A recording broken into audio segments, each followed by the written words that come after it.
না না, এটা আমি দিব না। দিবি নাকি পুলিশ ডাকবো? আরে ভাই কি হয়েছে, তুমি ওর সাথে চিল্লাইতেছো কেন? আরে ভাই ও আমার দোকান থেকে চিপসের প্যাকেট চুরি করেছে। কি তুমি চুরি করেছো? ভাইয়া, আমার বাচ্চা অনেকদিন ধরে কিছুই খায়নি, ওর অনেক ক্ষুধা লেগেছে। এই নাও তোমার চিপস, আর তুমি যাও। আরে ভাই, তুমি এটা কি করলে? তোমার লজ্জা করে না চুরি করতে? যাও মেহনত করে কামাই করো।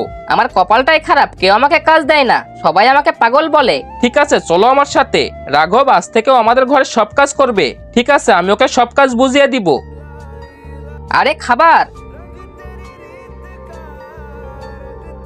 ভাই ওই কাজের মেয়ে আমাদের ঘর থেকে কি জানি চুরি করেছে, সেটা আমার নিজের চোখে দেখেছি। কি ও আবার চুরি করেছে? ওকে তো আজকে শিক্ষা দিতেই হবে, চল। কিন্তু তার আগে বলো, তুমি টাকাকে ভালোবাসো নাকি মাকে? যদি মাকে ভালোবাসো তাহলে ভিডিওতে লাইক করে চ্যানেলটিকে সাবস্ক্রাইব করে দাও, আর কমেন্টে আই লাভ ইউ মা লিখে দাও। বেটা দেখ, তোর জন্য আমি খাবার এনেছি, খাবার খাবি না? নে খেয়ে নে। বেটা, এটা তোর কি হয়ে গেল? বেটা বেটা ওঠ, এ বেটা ওঠ। বেটা, এটা তোর কি হয়ে গেছে?